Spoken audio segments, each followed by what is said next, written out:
back to Chase and Shep, where Mondays are for the mind.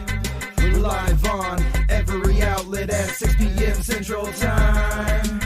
So hit the follow to the channel, make sure that you're notified, so you can join us every Monday. Chase and Shep is now live. Chase and Shep. Mondays are for the mind. This July we're getting a little left as we have all the directors from the upcoming movie F on the show.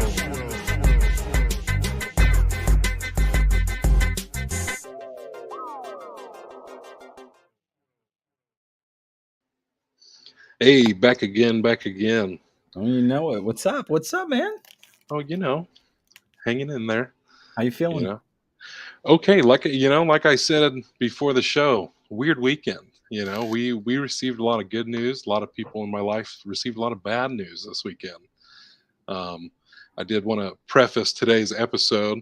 We're going to be talking a little bit about the afterlife today, but just wanted to drop some love to some close friends who lost a lot of people close to them this weekend. It's crazy. Like over a 24-hour span, so many people lost mothers and grandfathers and fathers, and it's just insane how wild. This wave just kind of happened. So not to start on a bummer note, but much love to those guys. They need it. We're talking about the afterlife today because today we have Mr. Ben Harl with us. How you doing, everybody? Hey, what's up, man? You guys doing? Fantastic. Yeah, Good. Not too bad. Not too bad. Yeah, I got to say, I absolutely love the intro to this show. I laugh every time I see it. Well, thank you. It's awesome. Thank you. Thank you. I always just throw it together. I think that one I threw together with just what I had because I didn't have any power here. Oh yeah. Yeah, we had some storms roll through. I think one of my editors that I work with, DP and editors, he's working on a film of mine right now, and he lost power for about 5 days. So he was calling me, "Hey, I'm really sorry, man. I'm behind schedule." I was like, "Dude, I'm out of power too. Don't worry about it. It's not like I'm getting anything done either." So I feel like we were all affected in some way. It was rough. I know that over the weekend we had a pretty big storm come in the middle of the night, and when I woke up to go to work the next morning, I went on Facebook, and there was like about 5 or 6 posts like people waking up like, "Oh no, another big storm." I'm like, that really gave us all PTSD, didn't it? Now every time we hear a storm, we're gonna be like, I gotta go another 4 days without power. What's up? Yeah, the creepiest thing about that was I was actually in Virginia when all of those storms happened. The night they happened. So I was driving home on the interstate from Virginia, and as soon as I hit about the Illinois border on the interstate, just coming back home, like every exit, where they have the big Love's gas stations, all the huge gas stations and fast food places, they were all completely dark because all the power was out all the way through. Oh, As a matter of fact, they had a power line that had dropped across the interstate. They had JLG lifts on the sides of the interstate holding the power line up, actually, so cars could go under it. So the interstate wasn't closed down. It was mayhem. It was crazy. It felt like a third world country there for a second. Yeah, it does.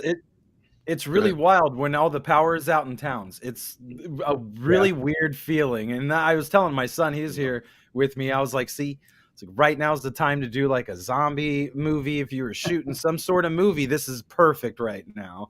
Yeah. Excites the photographer in me. Oh, that's awesome. Well, thank you. Yeah, those I am an amateur photographer also. All those I'm backwards here. Here we go. Yeah. All those pictures back there are all photos that I've taken over the last several years. So yeah, that power outage stuff could be scary. I know one time I was living in Tennessee, and I was coming home from work, and the power had gone out, and it was evening time, so it was a little dark outside to begin with. And just as I was coming up over a hill that was kind of looking out over the town is when all the power went off. And it was so eerie because I had my windows down. It was a nice summer day. And so it just went dead silent, other than you'd hear like some alarms going off in stores and stuff. And yeah, it's some scary stuff. yeah. So yeah, your films, I did check out some of them on YouTube. The one of yours I've known for a while now is Life for a Life. That I think I saw that a few years ago now, and both Miles Valentine and Heather Harlow are excellent in it.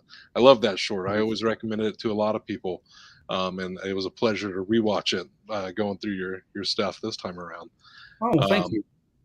And then Last Day, I did finally get around to watching Last Day. It was not what I expected it to be. I was definitely misled, I feel like, from the thumbnail and everything. And Oh, yeah. a little ways into it, I'm like, wait a minute. I think something's about to happen here. I think this is about to take a hard left turn, and it sure did. Yeah, it takes a pretty hard left turn about 2/3 of the way into the film, I think. You know, a lot of people weren't expecting. I mean, we spent an entire day just on the practical effects, so it was a lot of fun. I mean, we had an absolutely awesome time filming the entirety of it. You know, we worked with Bishop Stevens and Tommy Kramer, and a few other people that played the victims, so to speak. I don't want to give too much away in case anybody wants to go watch it, but and Catherine Bokenkamp was in that as well. She did a great job too. And then Darcy Kriegsman was actually in it in a couple of scenes in the beginning and the end. But great cast, great crew, and man, did we have a lot of fun going through copious amounts of blood. It looked like a blast to shoot, for sure. Yeah, I'll tell you, I had to spend about 2 hours cleaning blood off of my camera after that. We actually shot blood out of an old reconditioned fire extinguisher at about 80 psi toward poor Tommy during that final scene. And of course, the backsplash got all over the camera, and I tried to protect it, but I didn't protect it as well as I needed to. So I frantically, with Q-tips and wet wipes, tried to clean the camera off as best as I could. Took about 2 hours, I think, but it was worth it in the end. I think we had a good time. Oh, I'm sure. So what, I feel like you kind of do a little bit of everything. I see you do a lot of shorts. You do seem to be a fan of horror, but you also do documentary stuff. Just tell us a little bit about your taste, how you pick the projects that you do and everything. Sure. Yeah. That's hard to answer because it just depends on how the mood strikes me. But I mean, I've been a horror nut my whole life. I've been a writer for, almost my entire life. I started writing little short stories when I was as early as 7 years old, 7, 8 years old. As soon as I learned my ABCs, I was writing things down and making up stories. So I've been a writer for my whole life. And my mom was a huge horror buff growing up, and she didn't really spare me the horror films when I was younger. I remember watching creature features when I was a real little kid, 6, 7, 8 years old, with my mom, huddled up on the couch, hiding my face under the blanket when the scary parts happen, but I've been a huge horror fan my whole life because of that. So I think probably the majority of the things that I've written that I filmed are in the horror genre. But I also like comedy. I like drama. I like documentaries. I like all of it. And so I just, if it just depends on kind of how the mood strikes me on what I'm going to work on. I know, this newest documentary that is in post-production that we're getting ready to release here sometime this year. That was kind of born out of, and we can talk at length about it or as much as you guys want to, but that was just kind of born out of, wanting to create something while the pandemic had us all shut down. There was very little money to be had, very little financing for independent films. A lot of the money dried up, the economy was tight. And so, myself and my director of photography that worked with me on that, Justin Taylor, we were friends. We were kind of talking about wanting to work on something. It was like, well, what can we work on that costs as little, the least amount that we can possibly spend, maybe some travel, a little bit of practical lights, things like that. But, what can we do where we don't have to pay actors and we don't have to pay for locations and we have to pay minimal for crew? And I was like, well, let's do a documentary.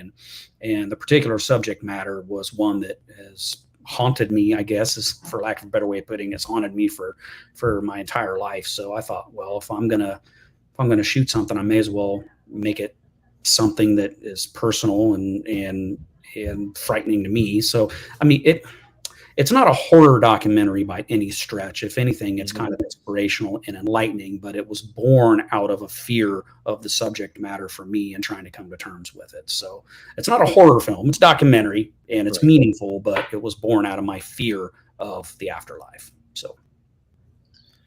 It definitely, from the trailer, it looks very intriguing.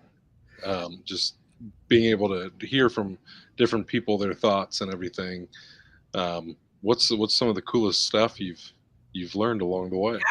It was really interesting. So, like I said, I've always had a fear of, I guess everybody fears death, but it's caused me a lot of anxiety in my life. It's the one thing that keeps me up at night thinking about death, and when I'm going to die and if I'm going to die and if I've had a meaningful life. All of that stuff's kind of haunted me. And so I've spent the majority of my life studying different religions, different belief systems, what people believe in the afterlife, trying to find something that suited me. I spent several decades as an atheist because everything that I researched and studied, I just couldn't find anything that had any kind of meaning.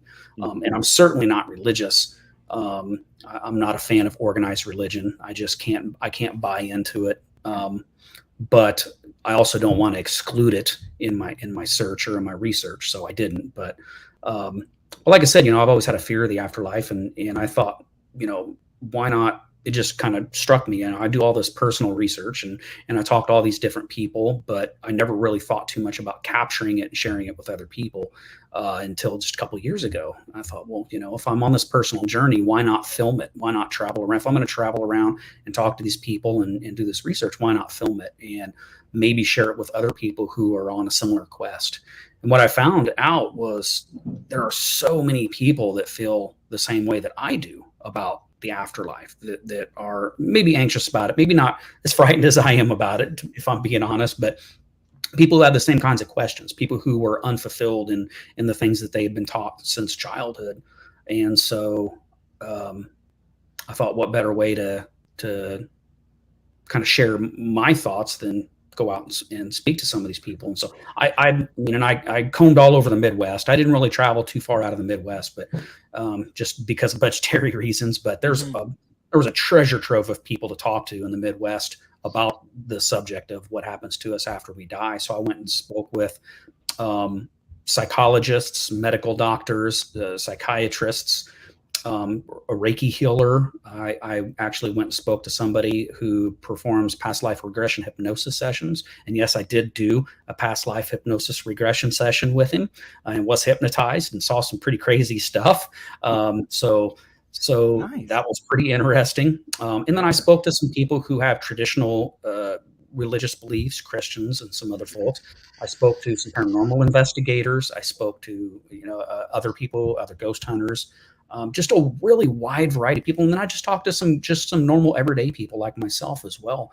I don't have a background in any of those fields, but I just wanted to speak to some other people who had genuine and general curiosity, the same as I do. And so I spoke to a lot of those people and interviewed them as well. And again, like I said, I was really surprised at what I was able to learn. I mean, the first thing that came to mind was there's so many more similarities between all of us rather than the differences, even in the belief systems.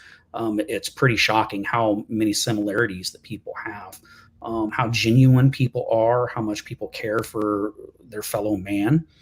That was kind of surprising. And, if you get on social media these days, that isn't very prevalent anymore. But if you go out and you talk to people face to face, you still see a lot of that genuine curiosity and that genuine care for other people. So that was pretty nice. And then just, there were so many different instances where I'd speak to somebody and they would say something in a certain way that I hadn't thought about before. A great example was Ben Watkins was a gentleman that I interviewed, and one of many. I mean, every single person I interviewed had extremely valuable information, but I'm singling him out just because I am. But, one thing that he said, one of the questions that I asked him was, have you ever witnessed a death? And he said, well, I witness death every day.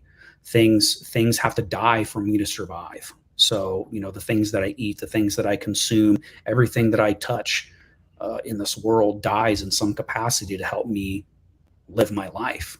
And what better way for me to return that favor than when I die to then be consumed by the things that are going to carry on past me. And I just hadn't really thought about death in that capacity before. And it was just, revelation after revelation when I talked to some of these folks about that stuff. And then I talked to another young woman who she's a healer. but she also is a medium, and I spoke with her, and she and I had a very long conversation about her speaking to my deceased grandfather. And she gave me some really interesting information about my grandfather that I don't know how she would have got it. Right. You know, I mean, he died several years ago. He wasn't on the internet. I mean, I guess you could search it, you know, and I'm naturally skeptical. So I want to believe her.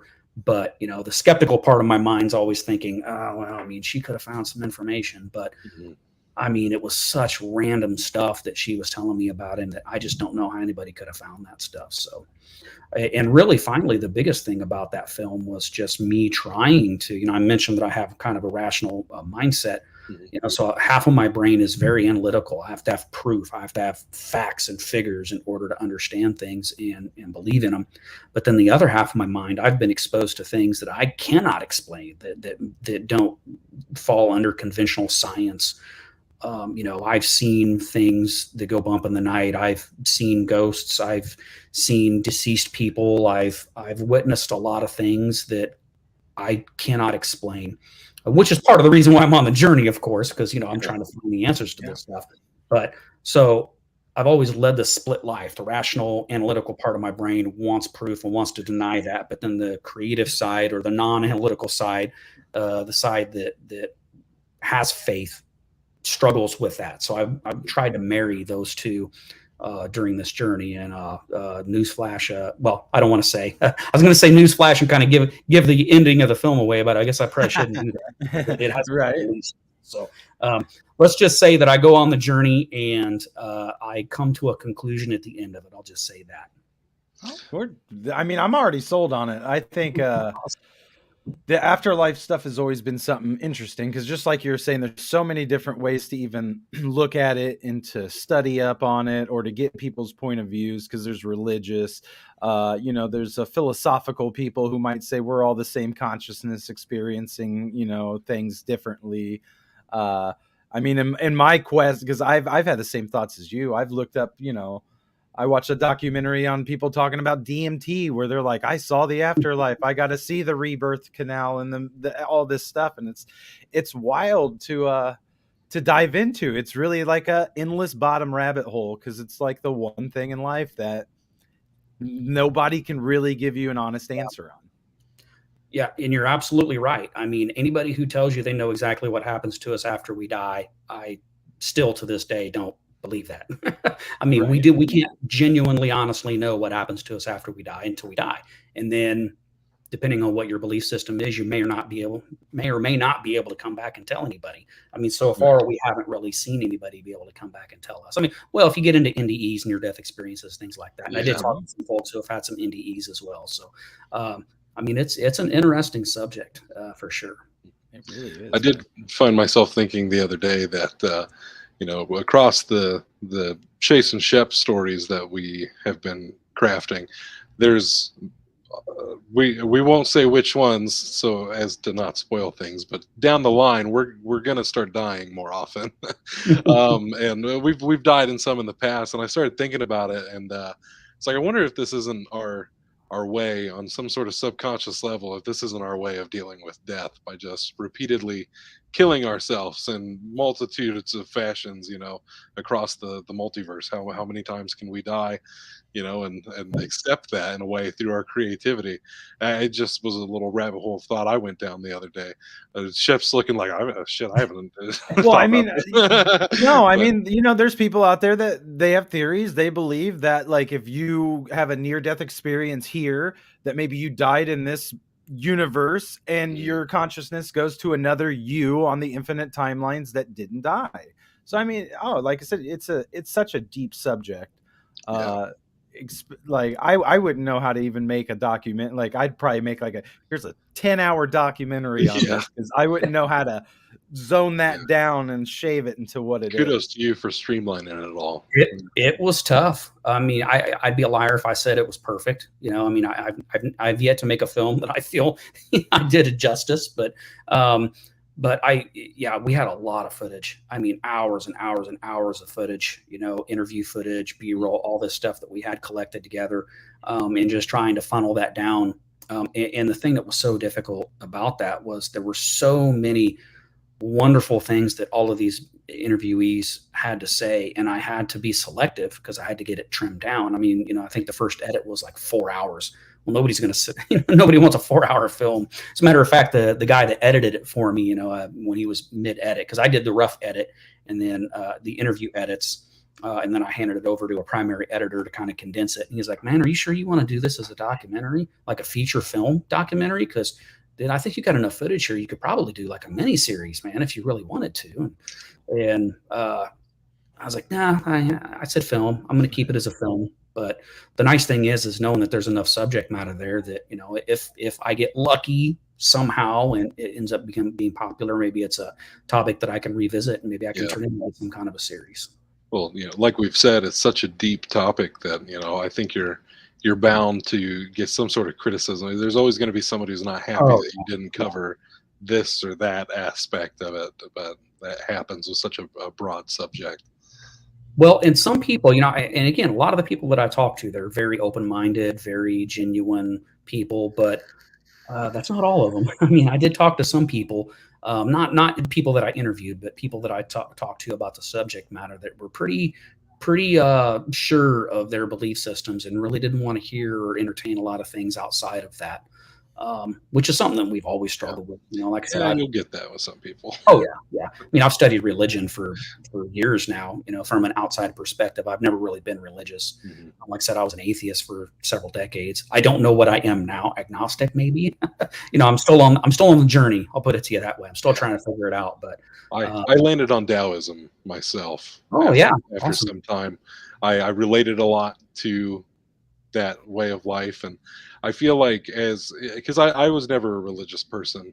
My immediate family, we didn't go to church, but I had an aunt and a grandmother that would take me to church every now and then when I was a kid. And growing up in Tennessee, right in the Bible Belt, it's hard to avoid going to church with friends and stuff. And I found myself questioning a lot when I was young, but you're still exposed to this Christian way of thinking that's kind of how you process death in those moments, is through that lens. And as I've gotten older and kind of changed my views, and now, like I said, this weekend, a lot of rough news, and I hear all this, and I'm saddened by it on an empathetic level.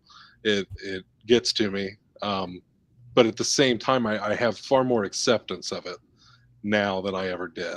That's not to say that fear isn't still there, that base fear of death, but I do feel like I'm a little more accepting of it, a little more embracing. How do you feel? I don't know if this would give anything away for the conclusion of your film, but how do you feel your fear level has been affected by this film?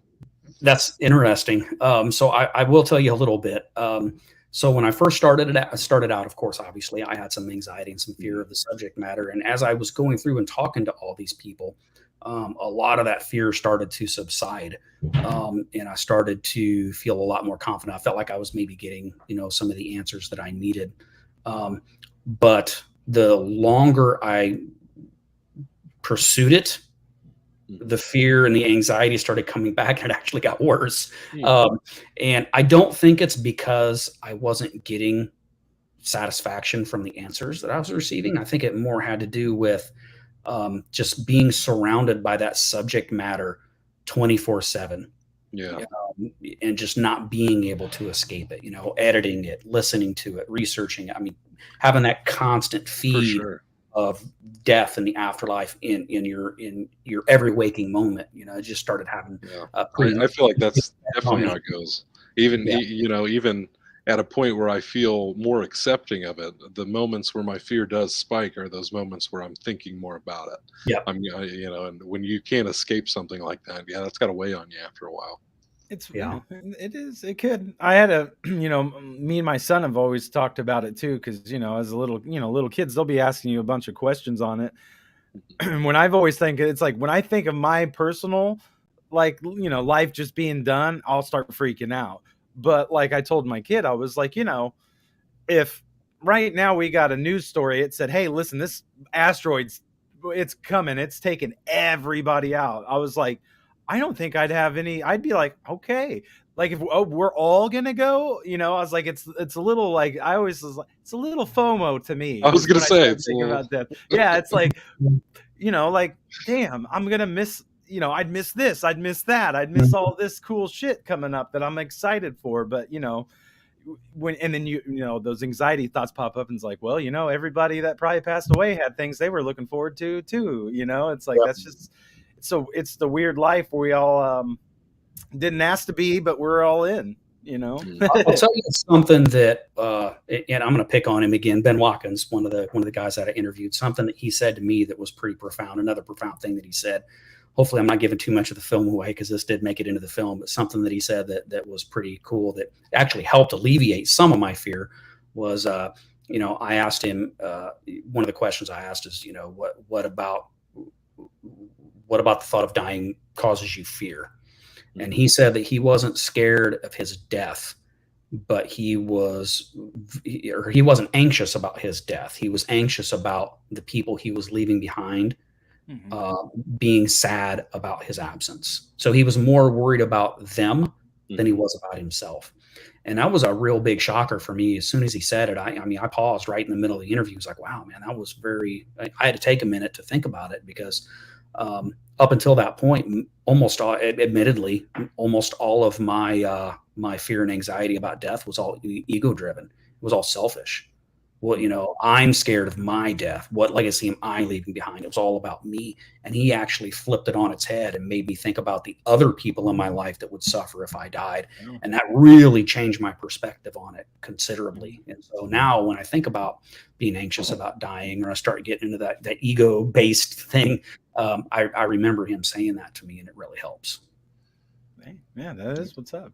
I feel like before, so yeah, and I feel like that's a lot of it was mine was always that, like, damn, like I, terrified to leave my son and just be gone. And it's like, and you can't tell him, hey, sorry about that, or I fucked up, or anything. Yeah. So yeah, I think that's where a lot of my anxieties always came from too. Yeah. I know I at a certain point, I don't really remember what kind of pushed me over into this, but I started being very deliberate about how I spent my time with people. And it's pretty common thing to teach people to live like it's your last day and treat others like this is the last time you're going to see them. And I do think that goes a long way. When my great grandmother passed a few years back, it was one of those things that she was very old. She was pushing 100, and so you knew her day was going to come. And I was just very deliberate about spending time with her, that when the time came and she did pass away, I had no regrets. I had no feeling of leaving any stone left unturned. I didn't spend enough time with her. And I think that there are going to be those times in life where just unexpected things happen and you don't get to, fix things, as it were. But yeah, I think it's a good motivator to just kind of be kinder in life, I think. Oh yeah, absolutely. And really, to be honest with you, I think that's probably the biggest message that I got from, all of the research was just how much life is about others, about how it's not about accomplishments. It's not about status. It's not about money, which, we all hear these things, but we don't really think about them too much in our day to day, but just how much life is about love. To sound corny, I guess, but that's the biggest message that I think people will probably pull from that film is just how awesome it is that we can all care for each other. Mm-hmm. Well, I'm definitely very excited to see this film. So you'll have to keep us updated on when it's coming out. I promise it's not a depressing film. I promise it's not. It's not depressing. It has some very interesting moments. I know it's about death. It's about the afterlife, but it's not depressing. I promise. Awesome. It's very positive and inspirational. I hope that's the goal at least. So. Right. So Eft, how'd you come to get involved with Eft? Okay. So Ash Hamilton from Horror Fix Films. I've known Ash for several years now. And actually, I met him through a film commission, actually a film commission meeting several years ago. and he and I hit it off. We have a lot of similar interests. Ash Hamilton, he's a very funny guy. He's very energetic, very personable. I'm sure you guys have met him. I'm sure you're well aware of that. But he and I have a lot in common. We had a lot of similar interests. And so, we started hanging out a little bit, talking on the phones. I was on his podcast once, and we talked at length about all kinds of different things that we're both into. We're both born and raised in the same area. So we, again, had a lot of similar interests. And, where are you from? I'm from Decatur, but okay. Ash has been kind of all over, but he gotcha. So not Decatur, but just central Illinois. But anyway, so he and I, we'd get together and just kind of hang out, and we'd start brainstorming. Like I went to his house one night, and I think this is the night that this particular project I started, not Effed, another project, but I went over to his house to watch, oh geez, I can't remember which horror film it was now, but it was a 3D corny horror film. I can't remember which one it was, but we just went and hung out at his house and watched this. I think it was Friday the 13th 3D. Actually, I think that's the one it was. Nice. Anyway, so and after we were done, he was asking about what projects I was working on. I was asking about his, and we just started brainstorming about these different ideas. And he's like, "Well, I got this really crazy idea about this film that I want to shoot. That's about lesbian warrior nuns." And I was like, "Oh, what the hell's that about?"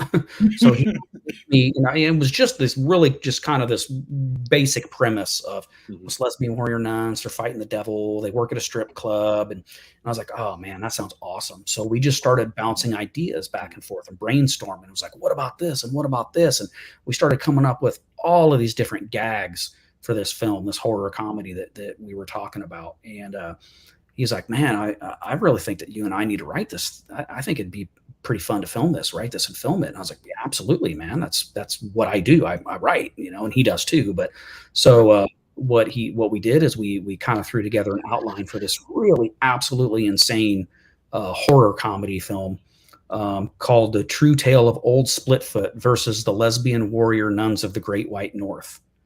So the film, this sounds right up our alley too. Oh man, it's absolutely insane. And it was one of those where it was like we kept trying to one up each other with all the different practical gags in this, the comedy, the special effects, the gore, the horror, and just we ended up with this. And we bounced the script back and forth. So we worked on it. I wrote, the basis and kicked it back to him. He gave me a million edits, and then we worked back and forth together on it. And it was his idea. I was lucky enough that he gave me the opportunity to help him with it. But we ended up with this absolutely insane script that was so much fun. We started working on the production of it. We got a bunch of high-end people involved in it. We were getting really excited. We were getting ready to start filming this thing. This was back in like early 2020, and then COVID hit. We had we had a bunch of the financing lined out. Everything was lined out. We were planning in production, I think, of November of 2020. I think it was November of 2020. I'm trying to remember now. Anyway, so we had dates set. We had everything set up, ready to go. And then COVID hit. The financiers backed out because they didn't know where the economy was going. And so we had to table it. So, of course, he and I are both licking our wounds, trying to figure out what we're going to do next. And I ended up going and starting to work on this documentary. And then Ash started working on his Holes in the Sky, the Sean Miller story, which is his found footage mockumentary. But he and I have stayed in touch this whole time. We've worked on a few different projects together. We've kicked around some ideas. He's come over and helped me with some table reads and such, and I've done the same with him. So, we've just remained fast friends through this. And so he approached me a few months ago and said, "Hey, I've got this idea for this anthology. It's about the end of the world. What do you think? Do you want to direct one of the segments?" So he shared with me the wraparound story. I loved it. I thought it was absolutely awesome. It was crazy story idea. And I thought, man, I could probably write something for that. So I like horror. I like comedy. Most of the films that I filmed have been just either straight up drama or straight up horror. Last Day has it's a little bit of a horror comedy.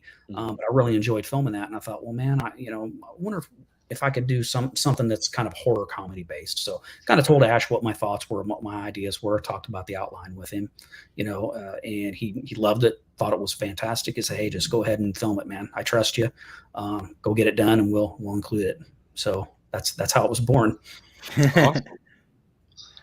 So one of these days we'll get the Lesbian Warrior Nun film made. Man, I hope so. That sounds like a blast. Oh man, I know you guys are going to be talking to Ash. I'll have to ask him about some of the gags in that. It was absolutely nuts. I mean, it was just the craziest kind of film. I mean, it's lesbian warrior nuns that are working at a strip club called the Beaver Dam in northern Canada. And the devil shows up on the doorstep one day, wanting to bring about the end of the world at this particular strip club. And it just goes absolutely crazy. I mean, it's like The Exorcist meets Naked Gun. I mean, we left no stone unturned on comedy on it. We did the best that we could, trying to put as many comedic elements and gags in it. And I mean, just the goriest kind of film you could possibly imagine as well. So I really hope we get an opportunity to make it at some point in the future. Everybody that's read the script has loved it. So that's made me feel pretty good. Yeah. Man, I'd love to read that script. That sounds like a blast. Oh man, I'm not even giving all of it away because I don't know. I'll let Ash do that. I don't know away, but it's got. We've been getting a lot of that this month. It's like Ash can tell you. Ash is the gatekeeper of these secrets. yeah. He is on Eft for sure, and then on the Splitfoot film or Lesbian Warrior Nun film, he is too. Well, then the other thing that really kicked us too is of course we lost the funding, and then like 2 months later, a film comes out on Netflix called Warrior Nun. And we're like, here we go. But it was night and day different. There were no lesbians. There was no strip club. It was just nuns. So as two dudes whose rogue gallery is pretty much holiday characters. There's nothing too crazy, I think, for us. So that sounds like a good time. Oh yeah, that'd have been a movie I'd buy. Just like going through the movie store, seeing that title, I'd be like, okay, well now I gotta watch this one.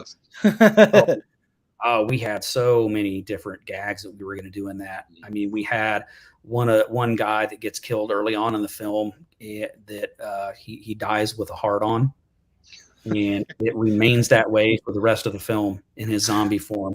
And there's just joke after joke after joke about that littered in there every time people see him. I could already imagine some of them like, oh look, he's stiff, like. Yeah. We had a lot of fun writing it. Yeah, we're looking forward to working with Ash ourselves. We got the chance to work with him on Eft.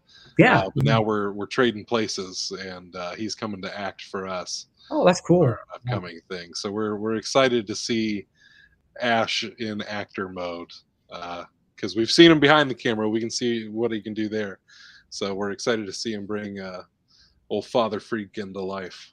Oh yeah, he's a pretty good actor too. He's a very well-rounded. We definitely saw that in Holes in the Sky. Yeah, that was one of my biggest takeaways from that movie, was just how great the acting was. But in found footage movies, the quality of acting is all over the place, but I felt like Holes in the Sky was aces on that.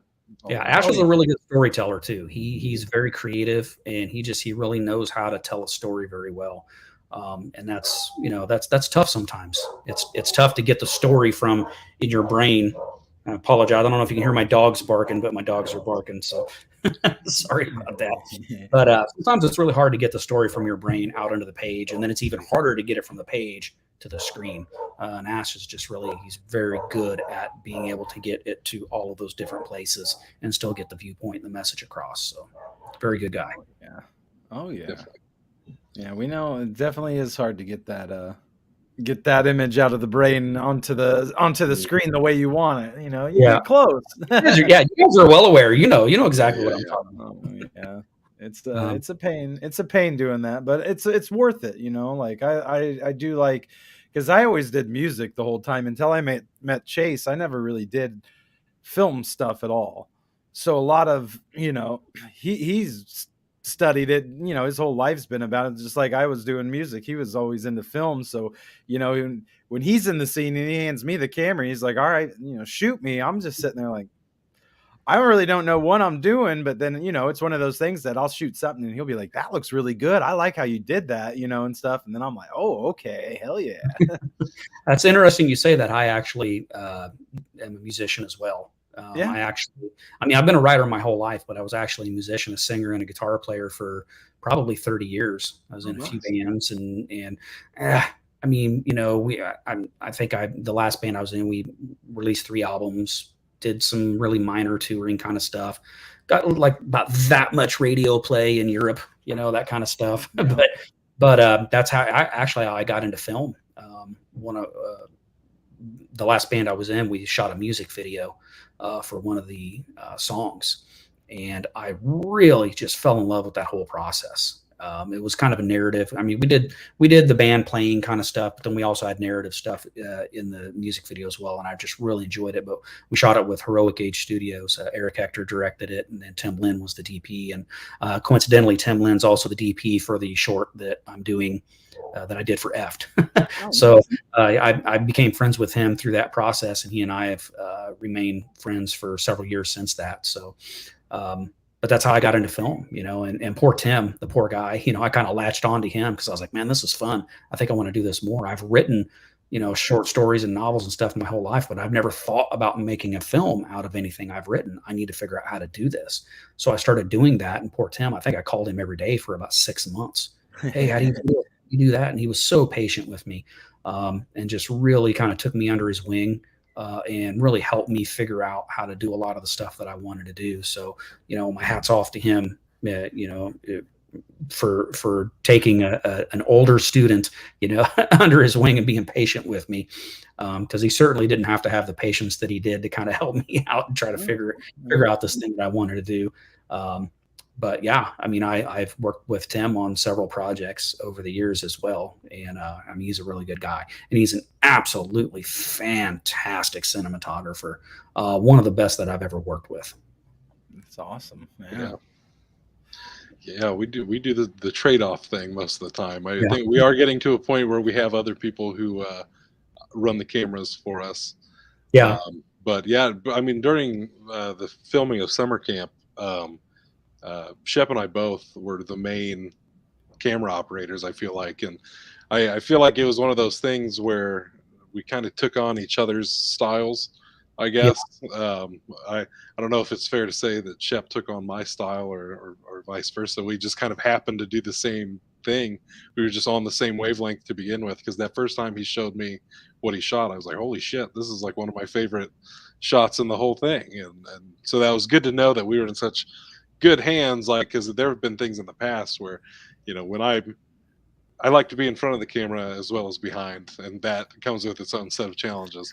And so having somebody you can trust behind the camera is like one of the biggest things for that, I feel like, because having tried it before where you don't have people behind the camera you can trust, it is very difficult to turn off director mode and go into actor mode and vice versa in those circumstances. Yeah, I don't know how you do it. I stay behind the camera for a very specific reason, because anytime I've ever been in front of a camera, it's been an absolute travesty. I do not have the actor gene at all whatsoever. I've tried, and it's not pretty. So I usually stay behind the camera. For me, I think that's how it started. When I was young, I've been one of those weird people who's always known what I wanted to do with my life, and I have not faltered from that since I was like 4 years old. I've always wanted to work in film somehow, and that started as wanting to be an actor. And so there's a lot of home videos of me as a kid reenacting scenes from movies and stuff. And as I got older, I was always trying to get into theater. I was very interested in theater because I wanted to act, and I eventually got to do that once I got to, I don't know, like grade school, I guess, like elementary school was the first time I did that. But before that, I wrote a lot. And I was a director in my own way, even at like 4 or 5 years old. Yeah. Because here I am, this kindergarten kid, and I hung out with, I've always hung out with people older than me, even when I was in kindergarten. And so all these junior high kids would come and play with me, and I would be like, all right, we're going to play pretend. Here's the scenario. And I would basically be writing these stories and directing all of my people. And so I've been doing it since I was very young. Getting into grade school, I was always a writer. Always took to English classes and stuff in school. And so acting and writing were kind of my first go-to. And then of all the movies is actually Tenacious D and The Pick of Destiny that pushed me over into wanting to be a director. Yeah. Because it was just that perfect storm of the internet being what it was at the time, and that movie coming out. It was the first rated R movie I was ever like allowed to watch. And I got really into the director of that film, who's not directed any other films other than that. He's done like stand-up specials and stuff, but he had a podcast at the time called Lynchland. His name's Liam Lynch, and I loved watching his little DIY world that he would make on this podcast. Back when podcasts weren't a bunch of people talking, they were, basically web shows. And he was always so creative with what he had. It was such minimal, things, just green screen, stuff like that. And I just dove in. I was like, how does this guy do this? And the rest is history. No, that's awesome, man. I mean, it's got to be nice to know that. I mean, I knew I always wanted to be in the arts somehow, whether it was music or writing or now film, a little bit later in life. But it's awesome that you knew from such an early age. I think there's a lot of people who don't know, and I think that's discouraging to a lot of people. I've talked to a lot of people that I know, just in my personal life that, they've known me as a writer, they've known me as a musician, and now they know me as a filmmaker. And all of them, or not all of them, some of them, they'll say, man, it must be nice, to work in film. I'm like, yeah, it's great. You should try it. I think you'll have a good time. Oh man, I'm really old, dude. It's too late for me to really get a start. I was like, man, it's never too, what are you talking about? It's never too late. It's never too late to do something that you're passionate about. I was like, man, think if I would have just decided, because I've only been in film for about 7 or 8 years now. So I haven't even been doing film for that long. I chose to do other things earlier in life. And boy, if I would have had that attitude, I wouldn't be making films right now. And I would have missed out on all this wonderful fun that I've had making films over the last 7 or 8 years and all these great people that I've met. But I've talked to people that have told me things like, I really wish I would have learned how to play piano. Well, too late. Yeah. Right. Yeah, but I can't really make a career out of it now. I'm too old. I'm like, well, who said anything about a career? Yeah. I mean, it's a passion. You don't have to make money at something that you're passionate about. It's always nice if you can. Mm-hmm. It's okay if that's your goal. If you want to make money on it, I mean, we all want to make money on the things that we're passionate about. That's not why I make films. I don't make films to make money. I make films because I want to be creative and I want to have fun being creative with the people, like-minded people. And so that's the goal for me. So that's the message that I always try to give people. It's never too late to learn a new passion, to learn a new skill, or even if you're, I've met people that I want to sing. Well, sing. Well, but I sound terrible. So, who cares if do it anyway? I mean, you're doing it to enjoy it. You're not doing it because you're good or bad. I mean, I'd be a fool to say that all my films have been excellent. Heck, probably most of them have been pretty terrible, but I've had a good time making them. And that was the point, I had fun making them, so, of course I want it to be a good film that people enjoy, but the ultimate goal was to have fun making them. And then the secondary goal was hoping that people will have fun watching them. Yeah, no, I vibe with that. I mean, I kind of did that, like I said, when me and Chase linked up, and he's like, "Let's make an Easter, short film." And I would, I'm still wondering because a lot of people will watch our stuff and tell me, "No, yeah, you're really good at doing acting. I think you're believable and stuff." But it's like, but I'm just playing myself. Like, I do at some point want to try it's to take on a different character to be like, am I good at acting or am I just good at being myself? In all fairness, you play a fictionalized version of yourself, so give yourself a little credit. I mean, I do play it like a very over exaggerated version of myself, but it's just like is it really acting or am I just like because like I said with doing music, I'm comfortable in front of cameras and I get not to look directly at cameras and, this and that. So it's like, is that just a perfect storm that I could fake it? you know, fake it and make it. And they'll be like, I mean, me and Chase are trying to do everything as Chase and Shep, like, so it's like maybe I can get slide into Hollywood somehow as myself, and always just Well, and you know, I mean, there's nothing wrong with that either. I mean, you know, I mean, look at Jay and Silent Bob. I know that they're characters too. Yeah. But, I mean, I know that those guys have pulled in a lot of their personalities into those characters. right. You know, I This is mean, very true. sensationalized versions of themselves. So, Yeah. I mean, they've made a hell of a career out of it. I mean, so Yeah, I think we've kind of come to that point now where we're at terms with like what this is. It's like, no, you know, I know for me as a long time, aspiring filmmaker, there was a point in the early days of Chase and Shep where I looked at this as my bastard child of creativity, where this is our springboard. This is where we came to, like, just be creative and have fun and do our thing. But once I shifted my thinking of like everything I'm trying to do, I'm achieving with Chase and Shep. So, if I get to do these other projects, that's fantastic. But Chase and Shep has everything that I Right. need. And so if this is all we ever do, I think we'd both be totally fine with that. Oh yeah.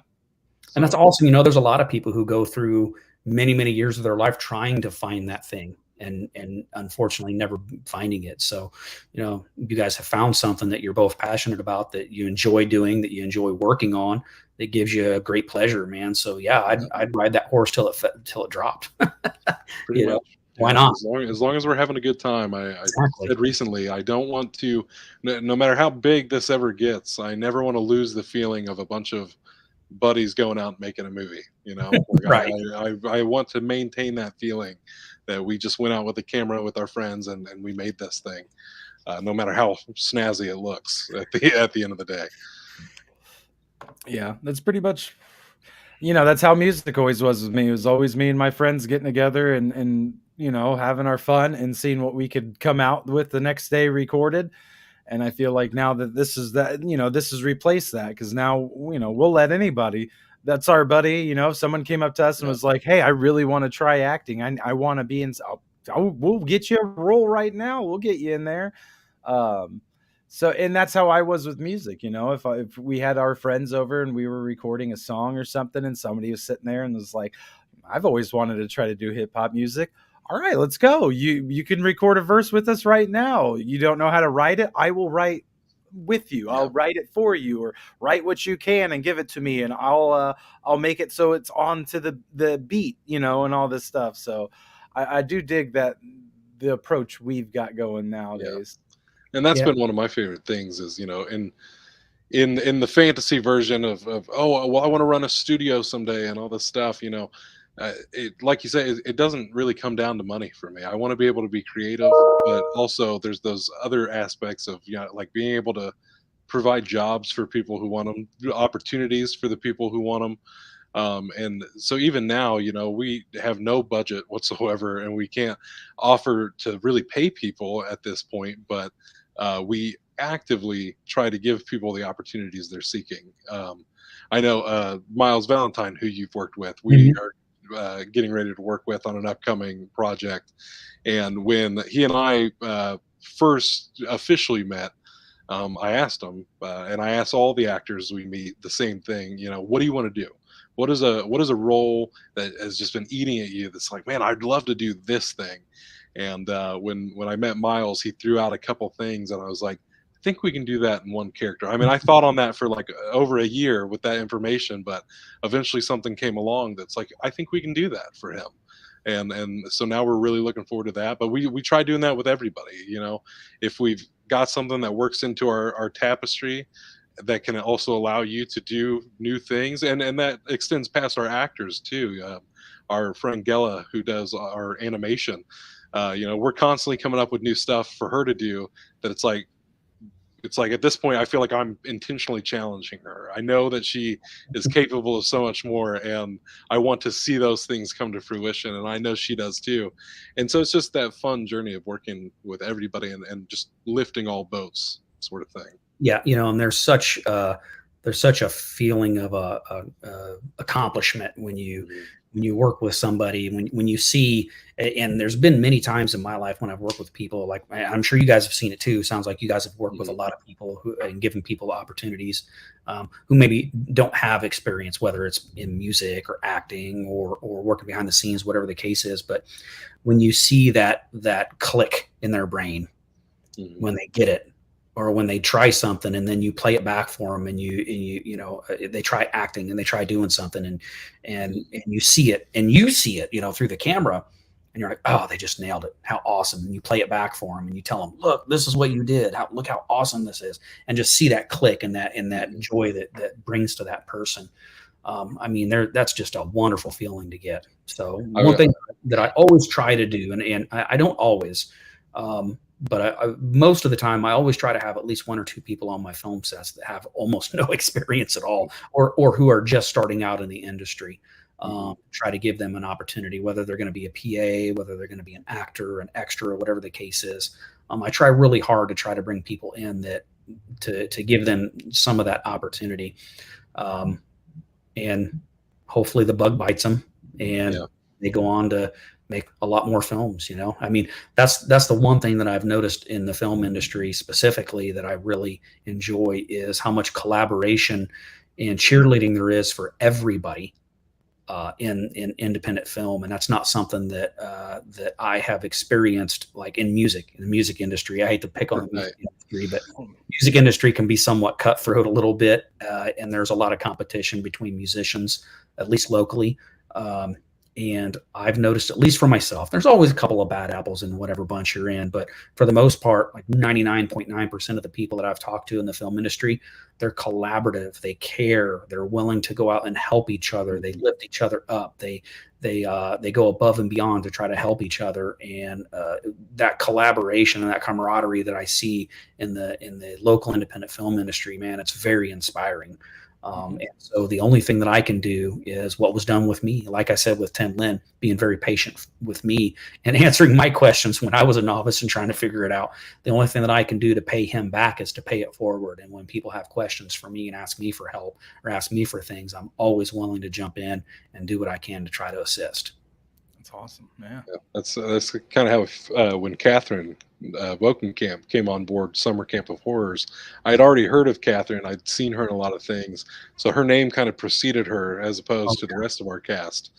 And the first day on set, first time we ever met in person was when we shot her scenes, and she's half naked birthing a demon baby, you know, day one, and she was just so down for it. And immediately that was like, it was one of those things that felt like it was so beneath her in our eyes in a way, but she was very clear, like, you know, she's like, no, we're all in this together, you know, if somebody's got to help you guys. Essentially, Pretty it's much, like, well, I'm glad it was you, Catherine, because we've worked with her a few times since. She was on Routine, a short film I did with Camp Nostalgic Studios, and she was my sole actress in that. We had one other actress, but she was my main lead, and just that experience as a director really helped me a lot, working with Catherine just one-on-one like that. And she's such a collaborative actress. Oh yeah.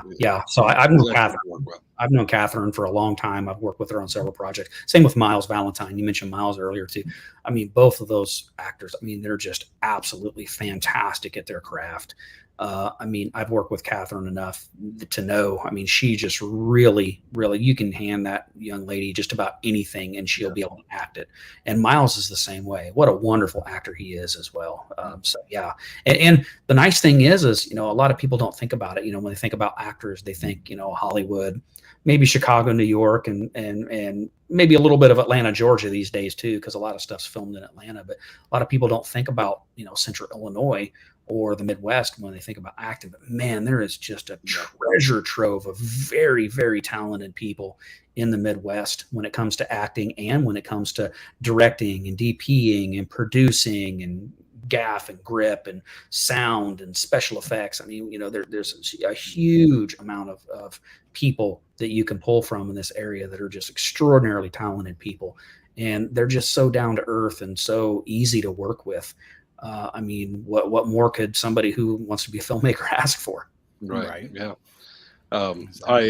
to go back to that moment when it kind of clicks in people's heads. I was going to reference something, but it's actually not out yet. So in a few weeks, if you hear something that sounds familiar to this, now you know. But Shep kind of talks a little bit about, when we made Easter Sunday, we ended up kind of chasing this dragon a little bit afterwards, where we just had this feeling. And he described it best, where it was like after we were done shooting, it felt like you'd been at an amusement park all day, like you'd been at a water park, and just that feeling of like that high you have of like still being in the wave pool sort of situation. You're exhausted, but in the best way. Oh, And yeah. so we kind of started chasing that dragon a little bit, but also for me was like when we were casting for Summer Camp of Horrors, that was the first time we'd ever done any sort of audition process or casting process at all. And when we cast our lead actress and I told her she had the part, just that moment right there and the way that felt and her reaction, and she just like was like, what, like me, like, and just I was like, if I can continue to give that feeling to people, that's the dragon I've been chasing. Yep, So yep. it's just like, what a great feeling to give somebody an opportunity to do something they're passionate about. Yeah. No, I couldn't agree more. I mean, it's one of my favorite parts of filmmaking. I mean, of course, it's always nice to see, what you've invented in your brain, seen on the screen. That's nice and that's awesome. But the first thought that comes to my mind when I see that is just how little of its success had to do with me, and how much of its success had to do with everybody that helped me see it to fruition. And that's something that's really hard to, you always feel indebted, even if you're paying the people, even if they're doing it in, they could tell you till they're blue in the face, I'm happy to. I always, when I get to the end of a film, I always feel this debt toward these people. Even if I've paid them, I still feel some kind of a debt toward these people because they've helped me achieve a goal and help me complete something in an artistic fashion that without them I just could not have done. Yeah, no, I agree, man. It's awesome. I think the moment that it clicked for me was when in summer camp, when I got covered in blood that first time and gotta see that play back and be like, hey, I like that. Let's keep that going. Yeah. There's also the practical effects dragon that we've been chasing too. So there's all sorts of great feelings that come with being creative. I try to the best of my ability to use practical effects for almost everything that I do. I've just started dipping my toe into CGI a little bit on this newest short, like this tiniest little bit, but I'm a practical effects guy. One of my favorite horror films of all time was The Thing. And the practical effects that they pulled off on that, on The Thing, the one with Kurt Russell, that is. Practical effects that they pulled off on that. And, films like American Werewolf in London, The Thing, all those practical effects that they did in the 80s that I just... Yeah, we're big Evil Dead guys, so... Yeah, and they still hold up today. It's crazy. And I see that, and I'm like, man, if they can do that, then if that ability exists somehow, then that's what I want to do. I'd rather do that than do CGI. And then look, hats off to people who can do the CGI as well. I mean, CGI has come such a long way. I mean, I remember back when the movie Tron first came out, it wasn't, they barred it from the Oscars because they said that CGI was cheating. look where we're at today. Yeah.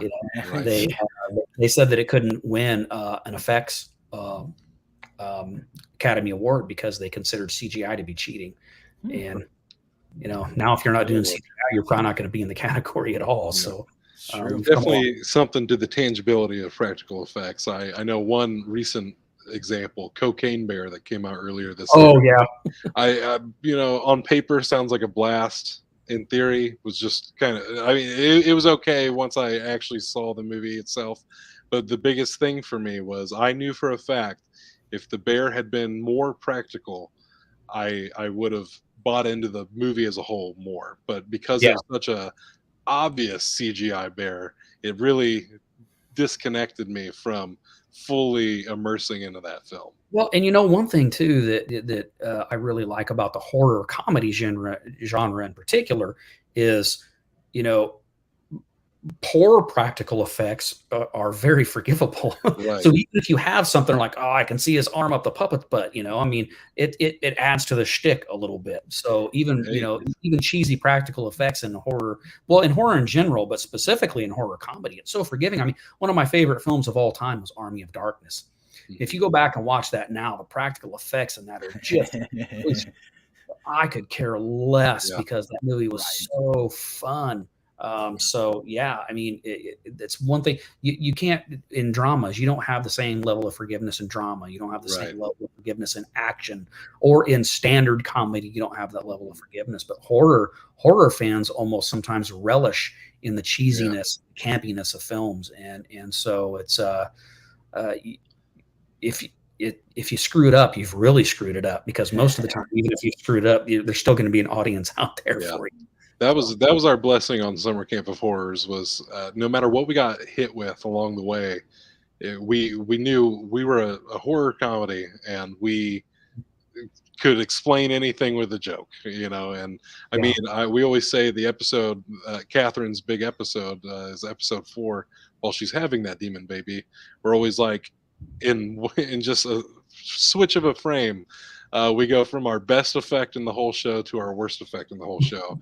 As she's giving birth and the blood is coming out in the bathtub, we were so impressed with ourselves. We were like, wow, like that turned out very well. But then the very next shot, you see the baby, and it's just a baby doll that we drew an upside down cross on his head, and we rolled with it. That's been our demon baby ever since. So yeah, you mentioned Last Day. There's actually a shot in that I left in that it was the exact same kind of situation. At first, it was during all of the torture stuff. There's a shot where he stops and he wipes the sweat off of his brow with a severed arm, and the severed arm is so clearly fake in that shot. The fingers bend weird when he wipes his brow, and I remember when I first saw it, I was like, I ruined it. You can tell it's fake. But then I thought, you know what? I'm going to leave it. I'm going to leave that in, because I think that it kind of adds to a little bit of the hilarity. And that's one of the scenes that people laugh at the most. And I think the reason why is because it's so obvious that it's fake, and they don't care. The action is funny enough that the fakeness of it adds to it. So frequently in our stuff, you can hear, it's usually me behind the camera, like doing this wheezing laugh, and we've left it in, like, intentionally in a lot of our projects of just scenes where at the end of it you can hear me laughing behind the camera. But it works for everything. I always thought it always worked for horror, because it's like, ain't nobody actually killing anybody, you know what I mean? So when you see something clearly like, well, they chop that guy in half, but you can tell it's just a dummy. Right. It's like, you got to lean into it. I was telling him, I don't know if I sent you a snap chase or if I just was telling you about it, but I was watching one of the Insane Clown Posse's movies a few weeks back, and there's a scene where Shaggy Two Dope is in a fight with a dwarf guy. And they clearly, like, when he grabs him by the shoulders, just cut to Shaggy with a doll, like just a standard side kid doll. And they just let this scene go on for probably about 3 minutes straight of him just throwing it down on the ground, doing an elbow drop, picking it up, being like, come on, punk. And clearly, and then it just cuts right back to him being the real person again. And it's like, if they just try to do a quick cut where you could tell it's a doll and go back to it, not funny. It's like, that was fake. But the leaning into it made the scene I feel like it's that Mel Brooks style of exactly. Yeah. And it's like, you just got to go with it. You got to lean into it. Lean into them flaws. Well, I like that. Lean into the flaws. I like that a lot. You have to. We've made a practice of it at this point. Well, I think we're coming to the end of our time here. Ben, thank you so much for joining us. It's been thank you guys. We're really looking forward to this documentary. So whenever AfterLife is ready to go, you got to let us know, because absolutely, I will. Yeah, we'll be doing a premiere locally. And then it's going to go into the festival circuit, kind of probably around the same time. And then after that, it's just a matter of looking for the right distributor. Right. Awesome. Yeah. I've been reading up about that lately. It seems to be a a messy game there. It is just, just like any distribution, music industry is the same way. So, but there are diamonds in the rough out there for sure. I've spoken to a few distribution companies already that are pretty quality in my opinion. So we'll just, I just haven't gotten there yet. I want to hit the film festival circuit with it first and see how it goes. But yeah, I'll keep you guys up to speed on it. Let you know how it progresses. Awesome. Well, we're looking forward to it. We're looking forward to your segment in Aft. Yes. Again, thanks for speaking with us. Next week, we got Joshua Brucker on the show, director of Mothman and the upcoming The Woodman. So I guess we're going to leave everybody with the trailer for AfterLife. And what? It's Silver Compass Studios on YouTube to check up, right? Yes, that's correct. So yes, go check it out, everybody. Thanks, everybody. Peace. What does it mean to die? Death is something that every living being shares. It's the common denominator that links all of us together.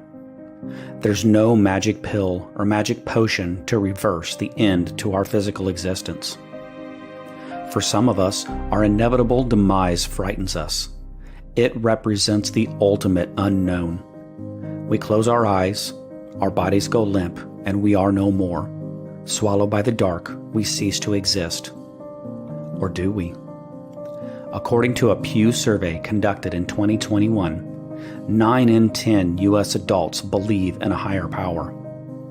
And out of that group, nearly 6 in 10 say they believe in God as described in the Christian Bible. And an additional 1/3 believe there is some other higher power or spiritual force in the universe.